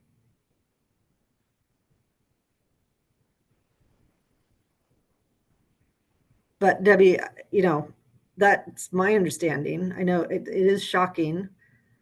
Unfortunately, it is not uncommon. Our first solar energy array choice went bankrupt within a year of us choosing them, a 100-year-old company that had operated in Massachusetts that we chose to install the solar energy array went bankrupt. And it was only because of our local hero who came in and was able to pick it up and take it according to the bid that he had submitted. So Gordon Dean. So as a result, I think we need to, first of all, Julia, this should be a priority for town council to review the contract to see if there is a legal liability that the town has because of this. I think the answer is no, but we need to, first of all, make sure the town is not on the hook legally with respect to the demonstration project. Secondly, we need to talk to Mass CEC, who provided some of this funding for the demonstration project, make sure that they're aware this is happening and make sure that they don't consider this some deal breaker with respect to the lease of the bus. And then third, we need to talk to Anderson Bus, let them know this is happening, and make sure that our lease with them still remains at the price that we agreed to pay. And if any of those end up being it's a problem, then we have a full-on different triage approach that needs to be taken. I don't think they're a problem. I think the problem at the end of the day is they gave us a level 3 charger. It doesn't even have vehicle to grid capability, which was the demonstration project, point of the demonstration project. So they gave us a super duper mamma jamma charger for the bus because we needed that instead of a level 2, which in all but like maybe 1 to 4 days a year is going to be sufficient to charge the bus. They installed it, and now for some reason they're saying if we want to keep running that charger, we have to go to 3 different entities. I just think let's figure out the simplest solution and get it going so we don't have a bus that we're paying for a lease, not operational, in the midst of the school dealing with all of their other transportation challenges. Steve. I wonder if we could use the level 3 chargers in Hingham for the bus, if on the rare occasions when they needed it. So now there's you're wondering parking why I there, asked why about not? where the depot was, right? I'm sorry? I mean, that was why I asked where the bus depot is. But yeah, I mean, I think the Well, I mean, problem just at the level 3 is at Station Street. It's a mile from my house. Very convenient. Yeah, I don't think it's down at the depot. No, No, it's it's at down. Station Street. Yeah, it's right there. 2 at the- of them where the- are at Station Street, and the third Yep. one is on 3A in Hingham somewhere. Yep. well, I think we've got 2.5 months to figure out a solution for the charger. And I think there's a lot of potential solutions. And I think, like I said, there's might be 4 days a year that we would need to go use the charger at Hingham. And if they allow anybody to use it and charge people for it, we could just, whatever, if the flow, we just get an account with Flow and use that as a potential situation when the level 2 chargers aren't going to be adequate. Sure, 35 cents a kilowatt hour is a bargain. But one of those Right. contracts was for the dashboard, and we do want the I mean, that was the whole point, right? Was to get the dashboard so we could have the stats. Well, Yeah, you can get but- the stats from Flow. The Flow network gives you all the stats on your, if you want it. They'll send you an Well, email with your charge of the day.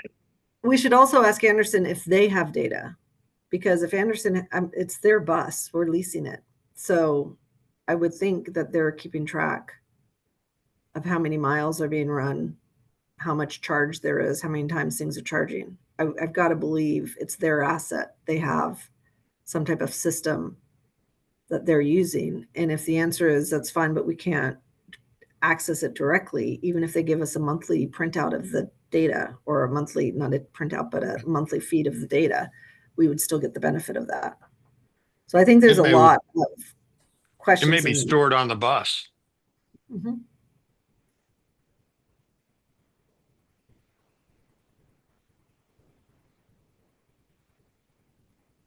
Right. As well as the charger. So, okay.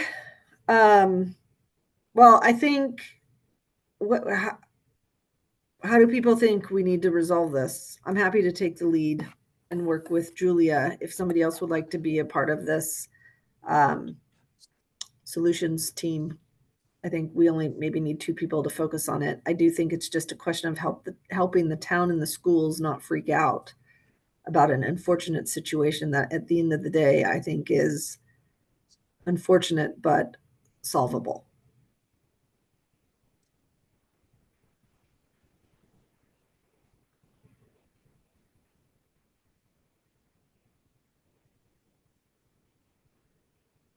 All right, I will, Julia, we'll work together on this. And then if somebody else wants to join me, I'd be happy to have you.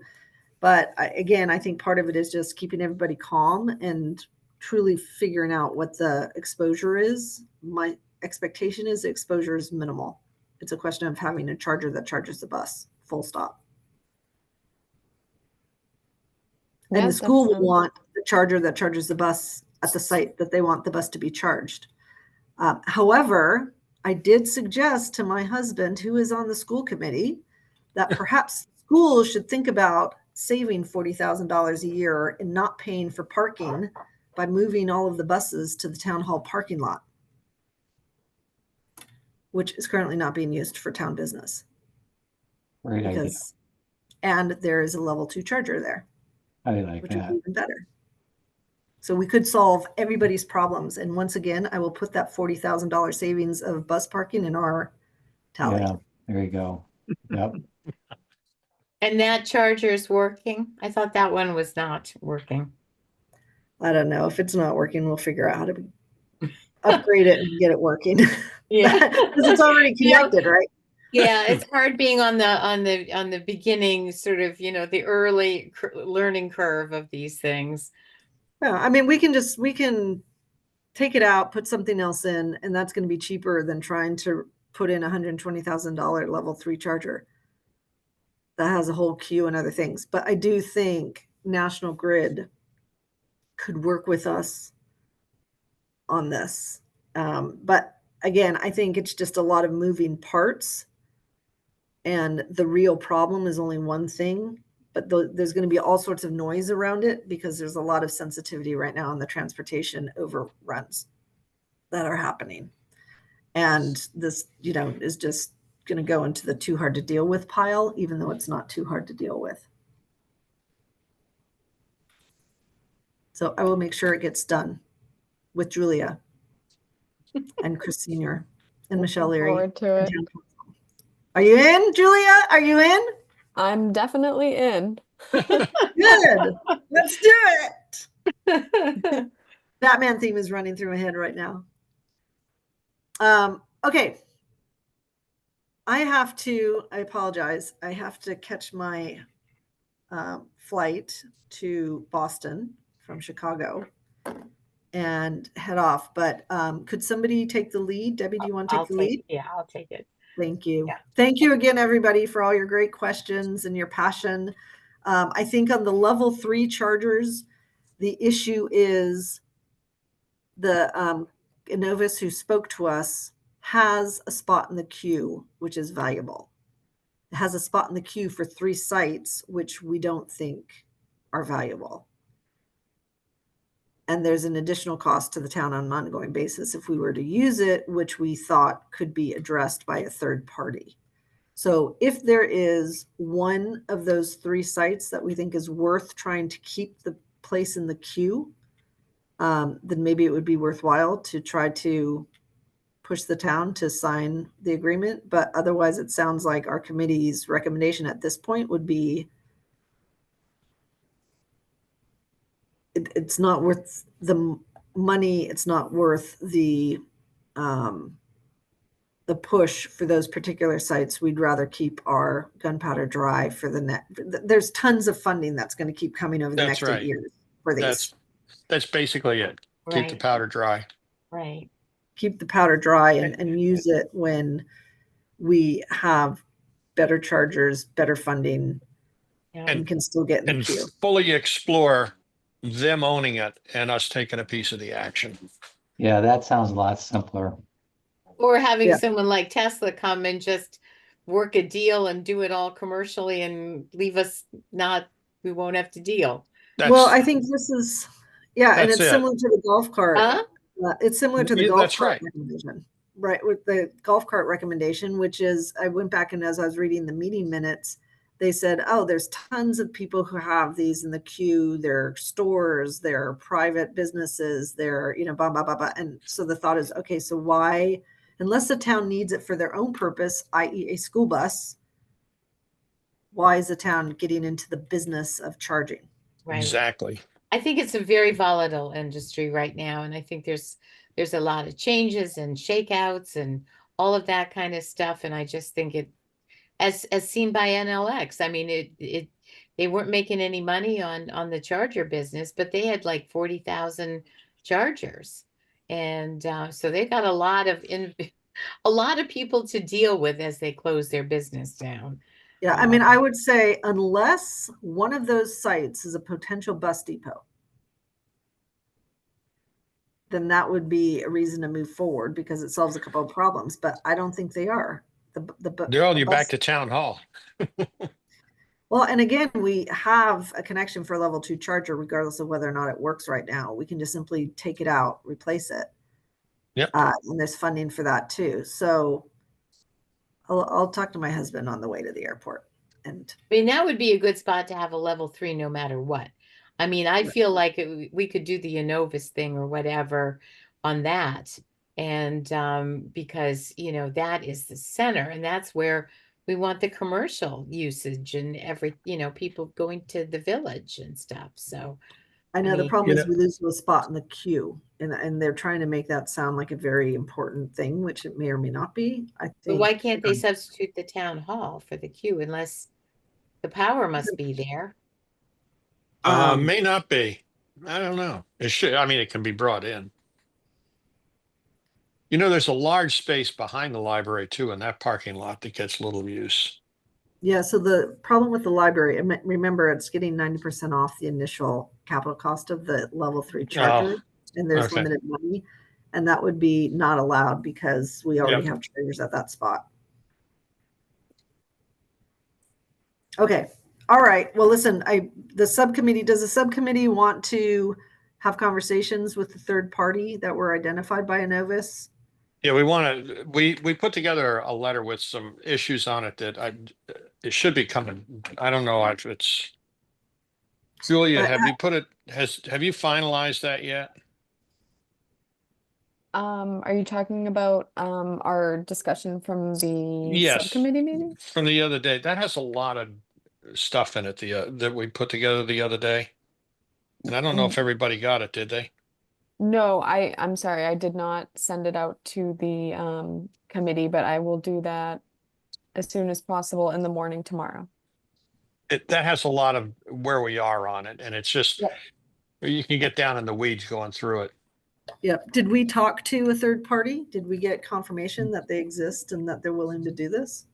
We did not. It was just one of the things that came up in the discussion because we were both new at it.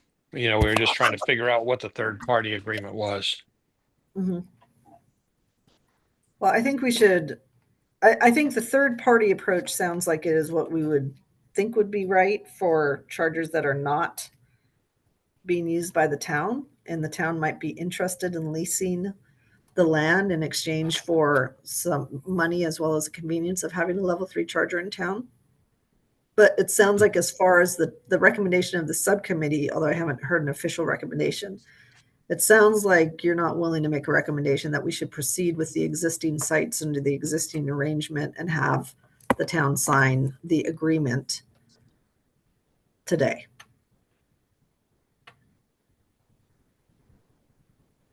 Say that again now. You're not willing to make a recommendation that the town should move forward with this arrangement as described by Innovis. No. Okay. Secondly, that maybe if we got a third party or a set of third parties, we'd have to go out to a competitive bid that indicated they could do it on terms that were reasonable to the town. We would consider it, but we still have problems with these 3 sites. With the sites that are not already have chargers on them.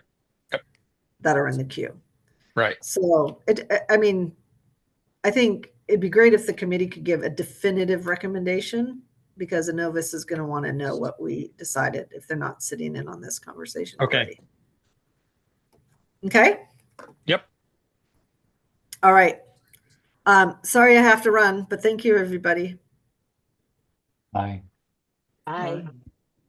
Hey, Deb, I need to go too. Do you want 1 minute on the dashboard? Sure, sure. That will leave what, 3 of us? Well, I need to One- talk to you, Debbie, about the aggregation.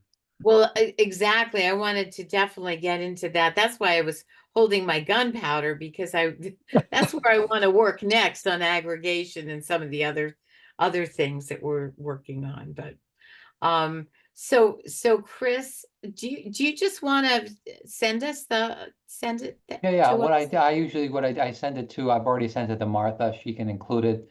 There's really nothing terribly noteworthy this month. I think we can look at it ourselves. Do you mind, Yeah. just Yep, that's fine. seeing us? Yep. Perfect. All Okay, right. that Good would be night. good. Yeah. Thank you. Now, we don't have a quorum. Can we continue? But we can still discuss, just so we can't vote on Right, we anything, won't vote on it. make any decisions. Okay, all right. So he's gonna send us the data reports. So the electric school bus, I think we had the discussion that I was hoping to have on that. So then the next is the community choice aggregation program. So we can so Steve, do you want to, I know something came from Rachel today. I think. Yeah, right. I got a hold of Rachel Ferdinand today, finally. And she was a bit apologetic for not following up. She'd been planning to have a informational meeting for us for the It's last September. month and a half. But Yeah. so when I talked to her today, then she sent an email like, "Can we meet today?" I saw that. ridiculous. I saw that. It was like, oh my gosh. But anyways, she did send out various documents for outreach. They all were very similar. I did review them today, and I had a couple of just a couple of concerns about them. One was that she didn't, in those documents, address the case of people who had or have third-party contracts like you had, Debbie. Yeah. I wanted that to be explicit in the materials as to, how people could actually stop their third-party contract and then join the aggregation if they wish, and how they should go about that. And then, so I sent her back or replied to her email with my comments on the second email. You probably got that too. And then, let's see. The other thing is, I'd ask both her and Gary Fogelman to please get us a summary of what the savings have been for the Cohasset residents. Yeah. How many months have we asked for that? Yes, right. And then, I mean, it's gonna talked to be Gary hard about it. to- Sure, no problem. So he still hasn't sent it. I'm Well, really maybe getting it's because annoyed. they don't have them. Maybe there aren't savings. I don't know. Maybe Well, they either just way, want us to for our know benefit, that. we need to know that we should have the data. So I'm going to pester him about it a little more. But I think as far as it goes, I think we can go ahead and start our outreach as far as I'm concerned. I don't think we need to wait for Rachel's informational meeting. There's not much more she can tell us. Right. Well, Let's see. Then there maybe was you and I need to talk, offline. We won't have right. time. I did have a comment about the electricity.cohassetma.org website, or com.website. I forget which it is. Anyways, no, I'm sorry. That one is okay. You said it's been revised, but the town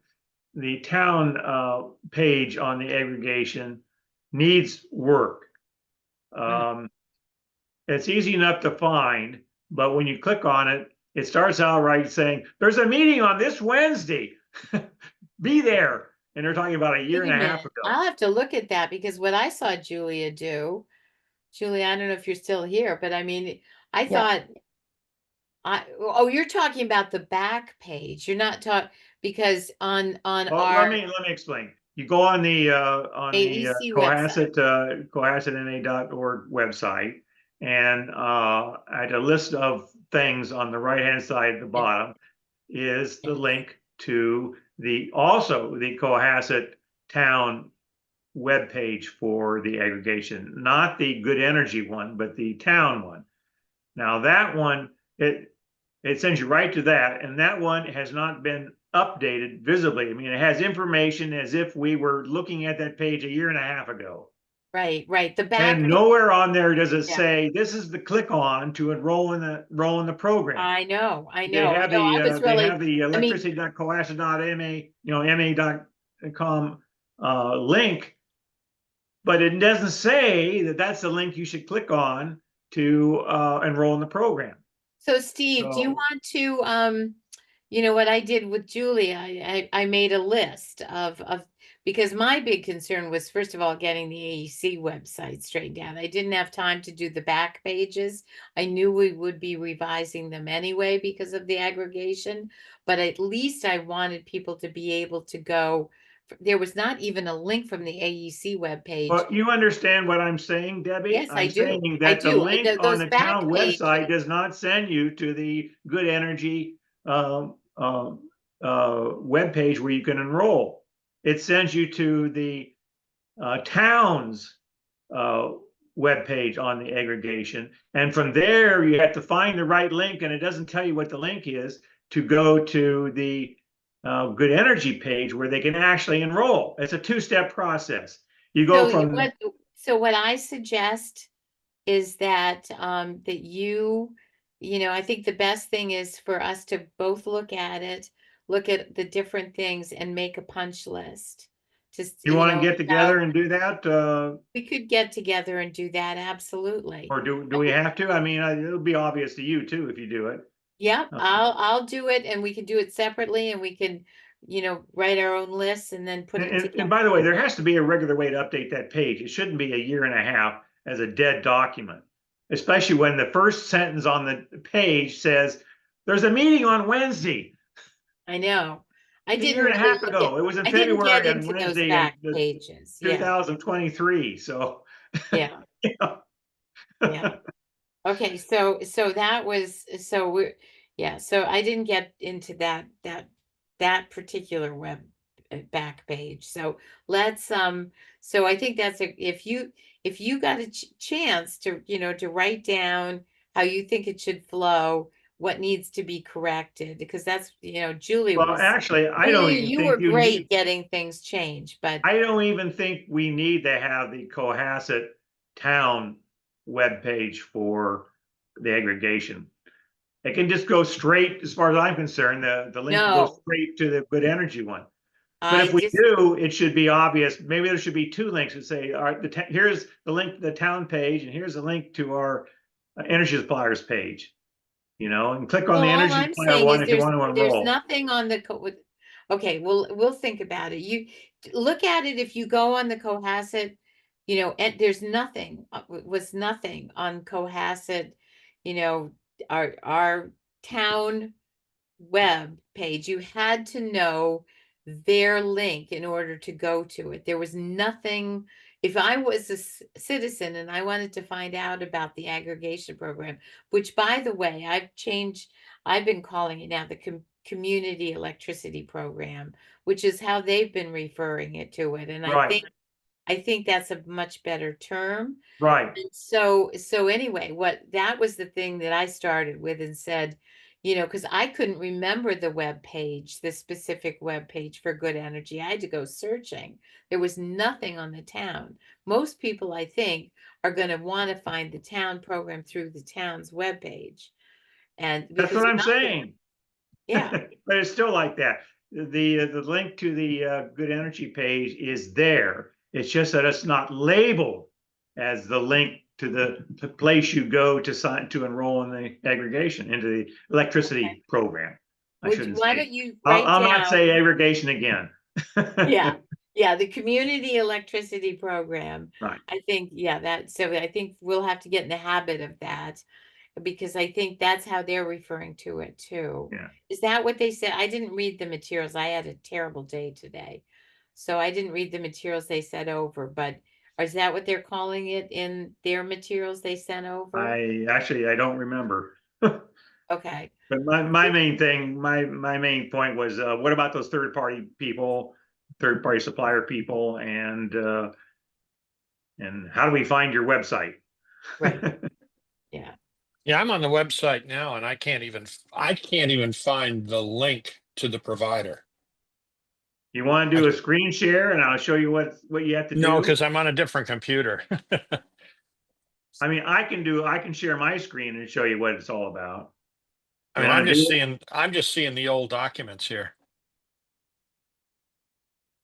Well, let's all look at it, and Steve, we can talk early next week.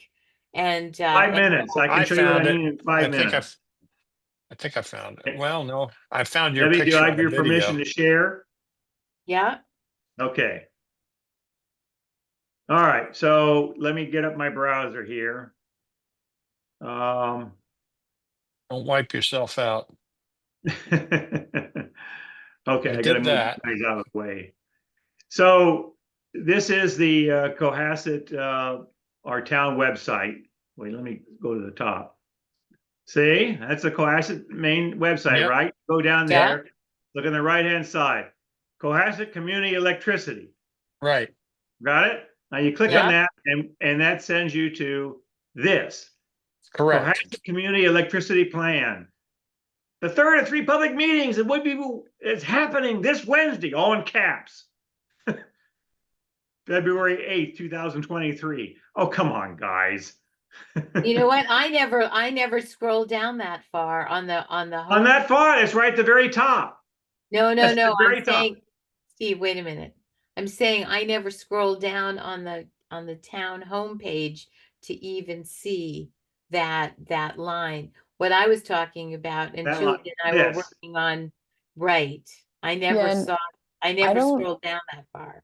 Well, I don't know if no. that's technically, sorry to interrupt. I don't know if that's technically under the AEC's webpage. I don't know who updates and edits those pages on there, but I can certainly check and see if they can either eliminate that or update it. But Wait, I'm confused. This is the CohassetMA.org's website right here. Yeah, Okay. I just took that, I just scrolled down until I found a link for the electricity program. I don't see it there. I don't see it there. Don't see it there. Oh, there it is. That's the home page for the Cohasset web page. oh, wait a minute, I have to look So, at myself. I'm if you not- go, If- so Open what that I- web page up. That's And not what I if get if when you I click open on it up. Cohasset Community Electricity, that sends you to another page on the Cohasset Town's website. And that's this page. See, it says Cohasset MA up here. That's another page on the Cohasset's website. And it's woefully out of date. We get that. We get that. Okay. But if you There's click the on, link right there. Oh, to join, go to, that's for the virtual meeting. To join that virtual meeting from a year ago, February, it says to join, go to there. But that's also the link to enroll in the program. Electricity.cohassetma.org. You see, but it doesn't tell anybody anywhere in this document that if you want to join the program, click on this link. It says, click on that link if you want to join this meeting that's a year and a half old. it's just stale. Yeah. Yeah, there has to be a way to update these things on a regular basis. There's another link to the same site, electricity.cohassetma.org. That one won't take you there, I don't think. I think To that read takes the you. irrigation plan. Sure it does. You think- click on that. Oh, Now, it did. It takes you to 143. Yep. yeah, this is where it is. And you can scroll down there. There I am talking about it. Scroll down there. There's the program, the options, and you can scroll down. And then you can click somewhere. It says click here if you want to enroll. You know what? I have to say,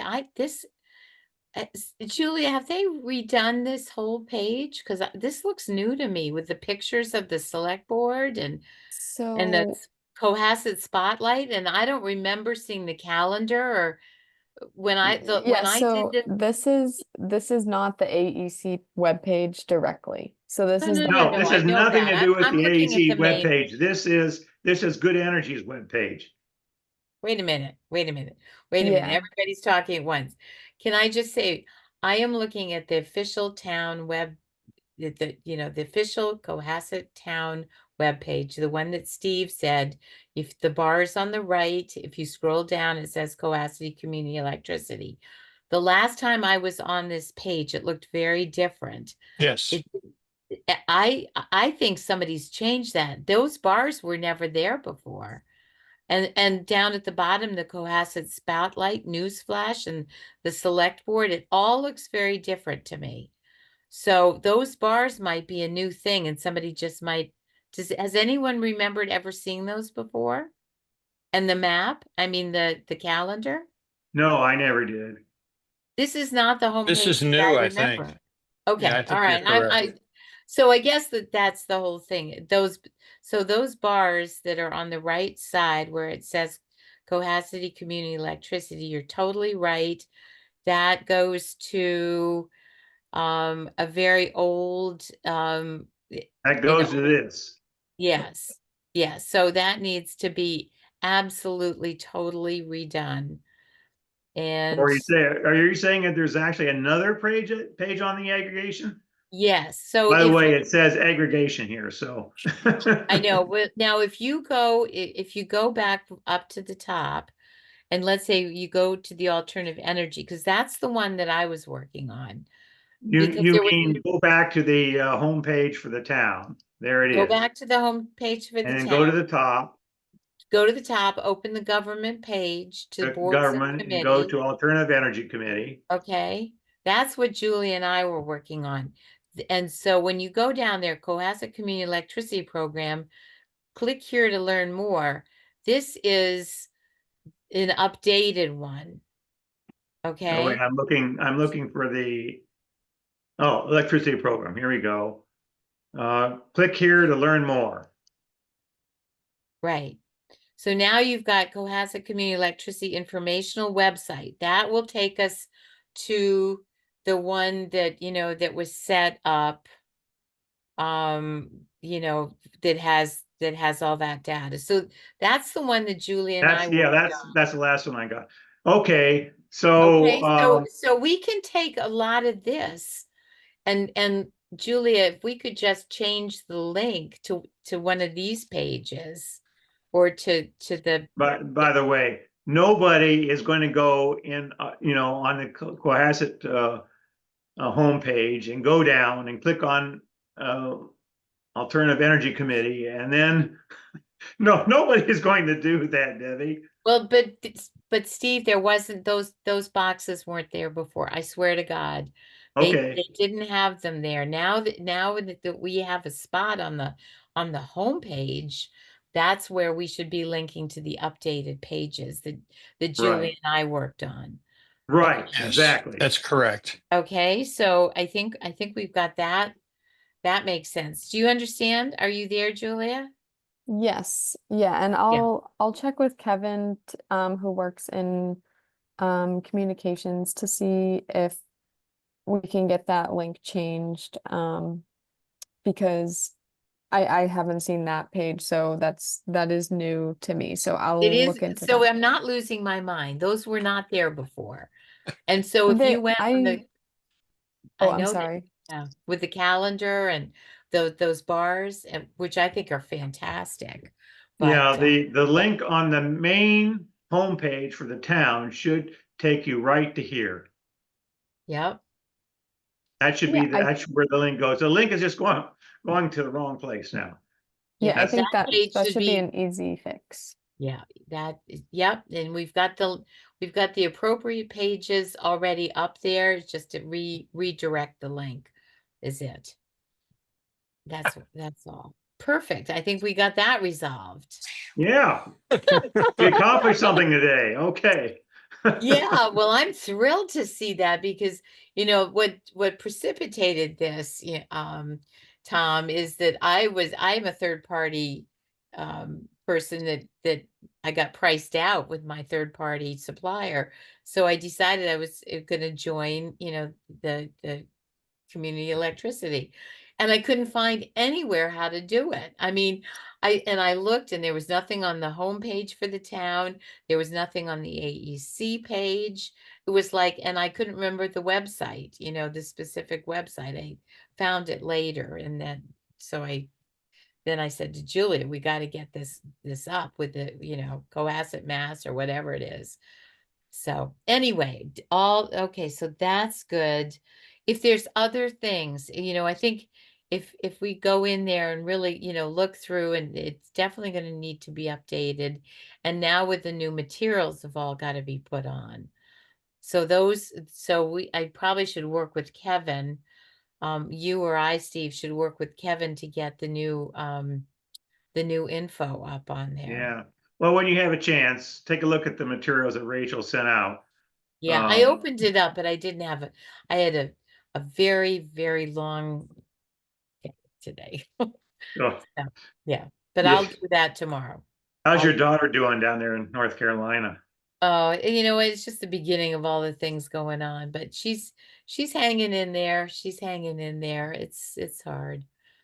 It's all hard. And anyway, so okay, so we were moving on. So was there anything else on that? Because then the education committee, you know what? I thought I was going to be in Yeah, Bhutan, didn't you tell me? I thought Nepal. I expected you to be in the mountains now. I was really surprised Well, when you joined the I've meeting. had What a happened? lot of things going on, including some health issues and other things. So we canceled that trip. I was supposed to leave Sunday. So I had tabled doing anything, because I was going to be gone for the month of October. So I will pick up with that, and Barbara and I will work on that. We've got some ideas and it's some really fun stuff, I think. Especially with EVs and things. But right now that's kind of laid low. So, nothing more to report. School Facilities Committee, Tom, do you want to just be on the record for the, for the, I have nothing to report, and I reached out to him again, but I've gone back and looked at their minutes. And they basically have a meeting for 15 or 20 minutes to approve the minutes of the previous meeting, and I don't see a lot of activity going on there. okay. All right. Okay, so I don't think we can report on the microgrid equipment. That was Doran. And the bylaw subcommittee is Martha. Does anybody know anything about either of those? But that we could just have in this meeting record? I don't know anything about those. Okay, well, anything else? I have one question. Yeah, one question. Yeah. Would Walcott Commons be a place for a charger? I think that would be an excellent spot. As I was driving around, I just thought there's a lot of parking down there and a lot of spots. Yeah. I think that would be an excellent spot. I mean, that I think that might be better than the playground behind the library. It certainly would be better than Sandy Beach. Oh God, no, we can't put it there. That's stupid. Yeah, but the town doesn't own Wilcott Common though, right? That's probably why they didn't suggest the property. I don't know who owns it. Oh, does the pool own it? I don't know. I think it might be some sort of trust or something. Yeah, I think it's the pool trust, but Yeah, I'm not sure. I'm not, because they had to fundraise separately and Yes. all of that. So I think it's one of these sort of quasi-public things. So, but it's something we could look into as if there was a way that, I mean, maybe the So- parking lot's public. The employees at the Wilcott Center, they're employees of the town, though, is that right? Yeah. I think they are. Yeah. Okay, so It may be lease space. Who knows? Anyway, it was Yeah. a thought that came, that and in front of the VFW, I mean, the American Legion. Yeah. Yeah, I don't know about that. That floods there. It doesn't that area It all flood? depends which side of the street you're on. Well, it's right next to the It's you all, know, it's in the stream. floodplain. It's the same as, yeah, it's the same as the other ones that are in the floodplain. Yeah, yeah. So it sounds like that's an opportunity that we were not able to, but it's something we learned about so late. It was really hard to grab onto it. I mean, God, apparently, Michelle, they've been talking for a year. Isn't that what isn't that what Tanya said? So I don't know. We didn't It's have interesting. The time. town owns a lot of property that's wetlands. Mm, yeah. Well, anything else?